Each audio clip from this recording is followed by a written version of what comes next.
My perfect sister tried to sabotage my engagement, but her own secrets blew up in her face at the worst possible time. I, 30F, have always been the black sheep of the family. Not in a rebellious, leather jacket wearing kind of way, but in a quiet, artistic, doesn't conform to expectations kind of way. My older sister, Clara, 32F, on the other hand, was the golden child. She was beautiful, popular, got perfect grades, went to an Ivy League school, landed a high-powered job, and married her college sweetheart, Mark, who came from an equally good family. Their lives were meticulously curated, a picture of suburban bliss straight out of a Pottery Barn catalog. My parents adored her, constantly holding her up as the example I should aspire to be. My own accomplishments, like getting my MFA and starting a successful small business as a freelance illustrator, were always met with a polite nod and a quick pivot back to Clara's latest promotion or their upcoming European vacation.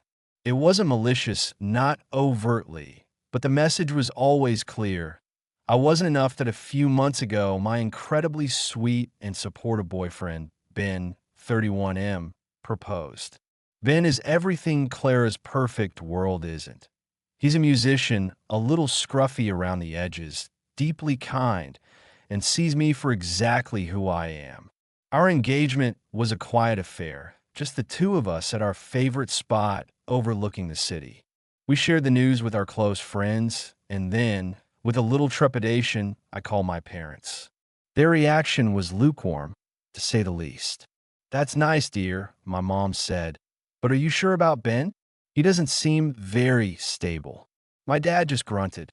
I could practically hear them bracing themselves for the inevitable alternative wedding I'd probably planned. Clara, however, seemed genuinely thrilled. Or so I thought. She called me immediately after my parents, gushing about how happy she was and how she couldn't wait to help me plan. This was a first.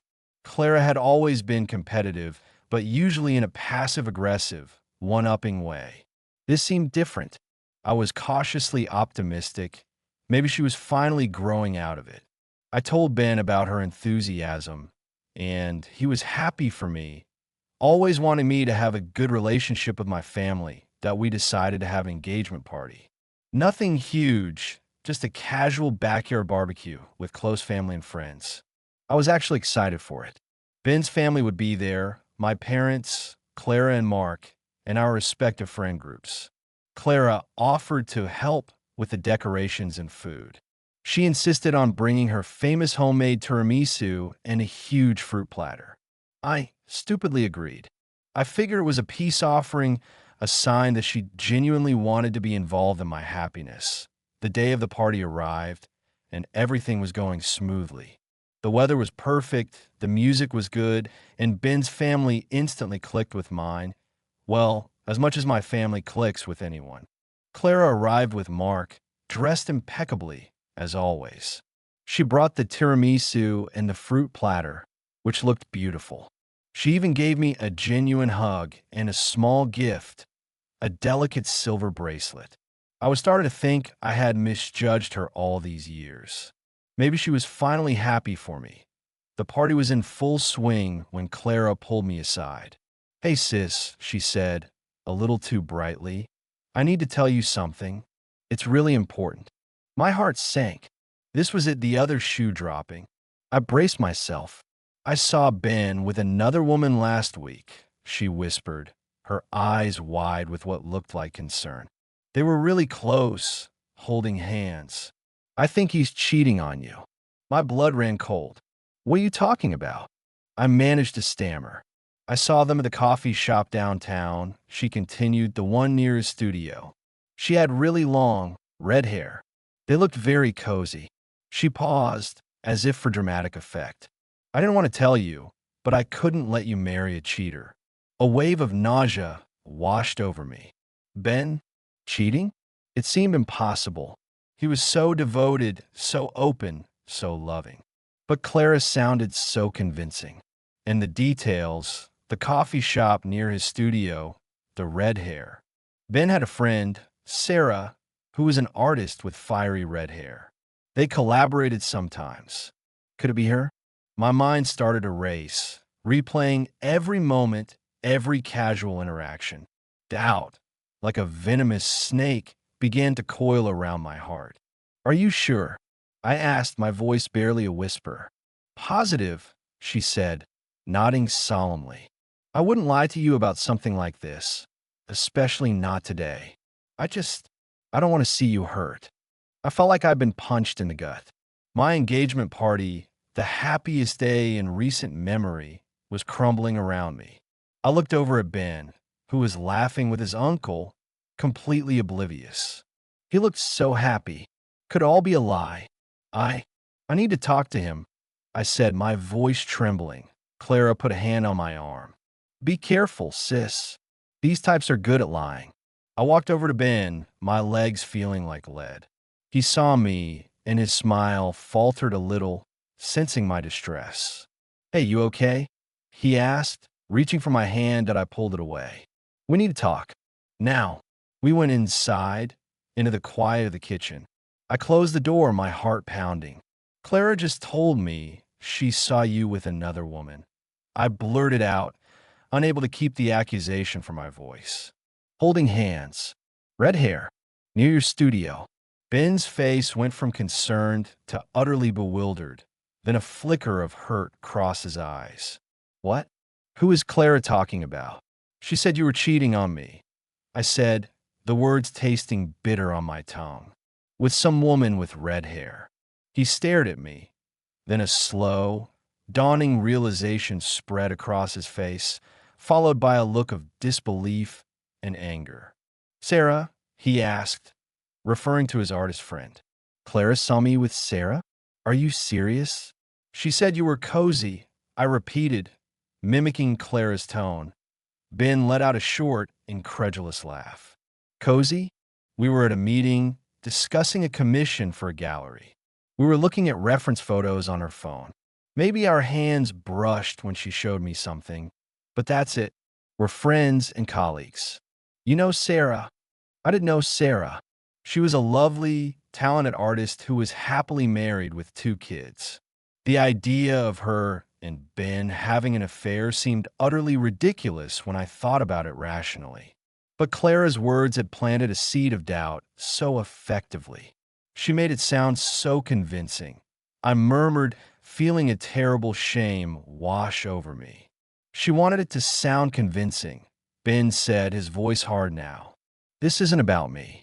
This is about Clara trying to mess with our relationship. Why would she do this? That's when it clicked. It was the same old Clara, just a more insidious version. She wasn't happy for me. She couldn't stand to see me happy, especially not with someone who didn't fit her perfect mold. The concern was a facade, a cruel trick to sabotage my joy. Just as I was about to apologize profusely to Ben and tell him I believed him, there was a sudden commotion from the backyard. Loud voices, a crash, and then my mom's distinct shriek. What was that? I asked, my heart jumping. Ben and I rushed outside. The scene that greeted us was pure chaos. My parents were yelling at Mark, Clara's husband, who looked utterly mortified. Clara was standing nearby, her face pale, her eyes darting around frantically, and scattered on the ground, amidst shattered glass and spilled tiramisu, were dozens of small, white envelopes. What's going on? I asked, completely bewildered. Why Dad, red-faced, pointed a trembling finger at Mark. He just told us. He's divorcing Clara. My jaw dropped. Clara and Mark? The golden couple? Divorcing? This was unthinkable. They were the epitome of stability, the benchmark against which all other relationships in our family were measured. And he told us why. My mom wailed, clutching her chest. He found out about her affair with her boss. The words hit me like a physical blow. Clara, an affair with her boss, while trying to convince me Ben was cheating. The hypocrisy was staggering, sickening. Mark, looking utterly defeated, nodded slowly. I'm so sorry, everyone. I didn't want to ruin the party, but she kept denying it. And then I found these. He gestured vaguely at the scattered envelopes that I knelt down, picking one up. It was a formal invitation. Clara and Richard's wedding shower. Richard was her boss. Another envelope was a save-the-date card. Clara and Richard, September 15th. My mind reeled. Weddings, however. Wedding? Clara was planning to marry her boss, while still married to Mark. And she was just now having an affair? Or had it been going on for a while?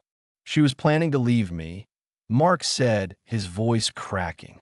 She's been planning it for months. These were her secret invitations to her wedding. She was going to send them out after she finalized our divorce, but she got greedy. She was trying to secure a better deal for me by pretending she was still committed. He took a shaky breath.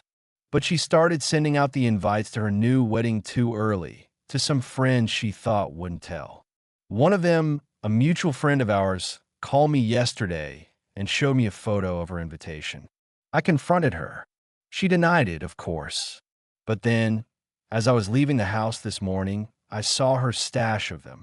She was coming here to my side of the family's engagement party with these invitations to her other engagement party and wedding. My parents were speechless, their faces a mixture of shock and disgust. My perfect sister, the paragon of virtue, was a two-timing, conniving liar who was secretly planning to marry her boss while still married to Mark. And she had the audacity to bring those invitations to my engagement party, presumably to gloat or to hide them. I don't know. Clara, who had been frozen in place, finally found her voice. Mark, you can't. This is not the time or place. There's no good time for this, Clara. Mark yelled, his voice rising. You destroyed our marriage. You made a fool of me, and you're going to do it all over again to everyone here. My mom, recovering from her initial shock, turned on Clara. Is this true, Clara? Are you having an affair? Are you getting divorced? Clara burst into tears. It's not what you think. He's lying. But her eyes, shifty and full of panic, betrayed her. It was then that Ben, who had been quietly observing the unfolding drama, stepped forward. He put an arm around me, a protective gesture that grounded me. And Clara, he said, his voice calm but firm, you just told my fiancée that I was cheating on her with Sarah, an artist I'm working with. You deliberately tried to ruin her happiness and our relationship, knowing full well you were doing the exact same thing. Everyone turned to Clara, who looked like a deer caught in headlights. The color drained from her face. My parents, already reeling from the divorce news, stared at her with dawning horror. You did what? My dad boomed, his voice shaking with anger. Clara tried to stammer out an explanation, but no words came. She just stood there, tears streaming down her face, the perfect facade completely shattered. The fruit platter she brought was still mostly intact, but the beautiful tiramisu she was so proud of was a sticky, glass-sharded mess on the ground, a perfect metaphor for her life. The rest of the party was a blur. Mark left shortly after, taking the remaining invitations with him, saying he needed to call his lawyer. My parents, utterly devastated and humiliated, began questioning Clara, who continued to sob and offer flimsy excuses. My friends, who had overheard everything, gave me sympathetic looks and supportive hugs. Ben's family were incredibly kind, assuring me that none of this reflected on me or our relationship. Later that evening, after everyone had left except Ben, my parents called. My mom was crying. My dad was furious. They apologized to me profusely for not supporting me, for always putting Clara on a pedestal, and for what she had done to me and Ben. They said they were truly shocked and disgusted by Clara's behavior, and that they would deal with her. It was the first time I'd ever heard them criticize Clara, let alone apologize to me. Ben held me close, rubbing my back as I processed everything. I'm so sorry, babe, he whispered. Your sister is something else. I know, I said, a bitter laugh escaping my lips. I really thought she'd changed. I really thought she was finally happy for me. She was projecting, Ben said gently. She was doing exactly what she accused me of. That's usually how it works. The next few weeks were a whirlwind. Clara and Mark's divorce was messy and public. Turns out, Clara's boss was also married, and his wife found out, leading to a huge scandal at their prestigious firm. Clara lost her job, her marriage, and her carefully constructed perfect life crumbled spectacularly. My parents were completely blindsided and embarrassed, having to face their friends and explain the family drama. They ended up cutting Clara off financially and socially, refusing to speak to her for months, and my own engagement, however, felt stronger than ever. The incident, while incredibly dramatic and painful, had actually brought Ben and me closer. He had stood by me, believed me, and defended me. It also, surprisingly, seemed to clear the air with my parents. They started treating me with more respect, actively engaging in conversations about my art and business, and genuinely seemed excited about our wedding plans. They even offered to contribute financially, something they had never done before for me. I still have complicated feelings about Clara. Part of me feels a pang of sadness for her downfall, despite everything she did. Another part of me feels a vindictive satisfaction that her perfection was finally exposed for the sham it was. But mostly, I feel a sense of freedom. The burden of being the lesser sister, constantly in Clara's shadow, has finally lifted.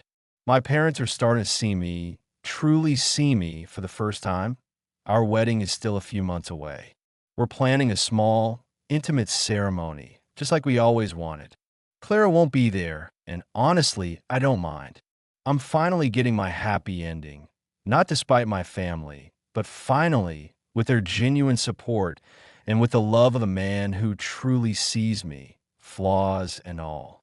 And this time, there's no perfect sister to try and steal my thunder.